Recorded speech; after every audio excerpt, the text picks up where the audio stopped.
We owe $70 trillion. I understand that, but to walk out a $4 trillion solution, which is basically just a way for the Democrats to avoid dealing with this until 2017. I'm not here to talk about plans to deal with this till 2017. I'm saying we've got a real problem, and I'm tired of Republicans and Democrats who either want Republicans who want to burn the place to the ground, and Democrats, with all due respect, who want to offer a plan that gets it through their end of their second term of their presidency, and then screws me and my kids when it's over. And until we do that, we have to deal with the extraction that is at foot. It is the reason the financial markets are behaving the way they're behaving. That is a mathematical fact. This is not some opinion. This is a mathematical fact. Tens of trillions of dollars are being extracted from the United States of America. Democrats aren't doing it. Republicans are not doing it. An entire integrated system, financial system, trading system, taxing system that was created by both parties over a period of 2 decades is at work on our entire country right now. And we're sitting here arguing about whether we should do the $4 trillion plan that kicks the can down the road for the president for 2017 or burn the place to the ground, both of which are reckless, irresponsible, and stupid.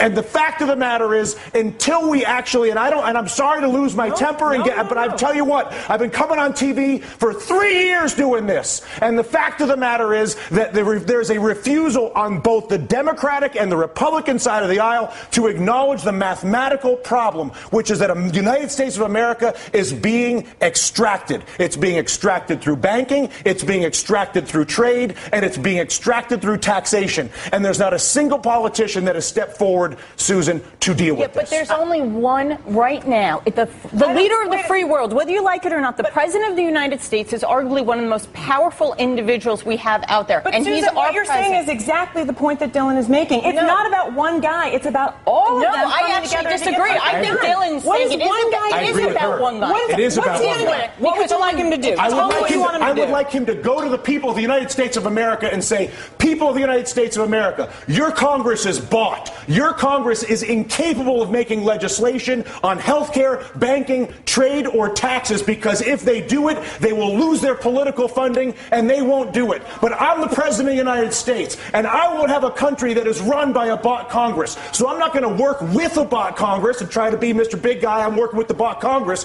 I'm going to abandon the bought Congress like Teddy Roosevelt did, and I'm going to go to the people of the United States, and I'm going to say, you've got a bought Congress. And until we get rid of the bought Congress, which is Jimmy Williams' constant point, which is get the money out of politics, and until a president says that's the problem and says he's going to fix it, there is no policy that I can possibly see, no matter how brilliant your idea may be, or your idea, or my idea, or her idea, or your idea at home, is that idea will not happen as long as there's the capacity to basically fire a politician who disagrees with me by taking funding away from him. Is that a fair assessment?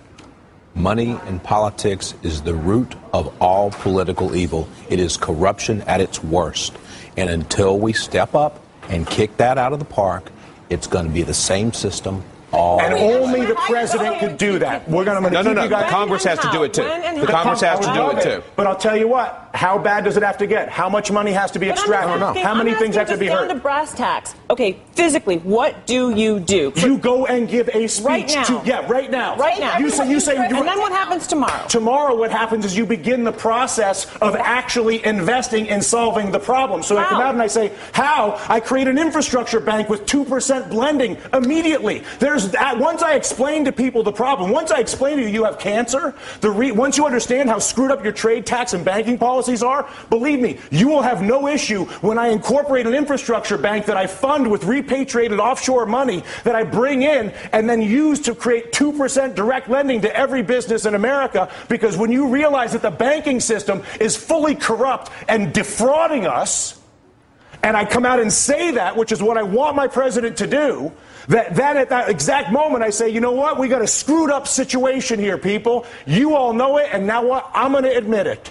And as a result, not only have I admitted it, but we're going to begin the process of solving it like grown-ups. They did it in World War II. They did it after the Civil War. They did it in Latin America with the Brady bonds. We are not seeing it happen now. The panel stays a little more emotional than I anticipated getting at work this afternoon, but what am I going to do?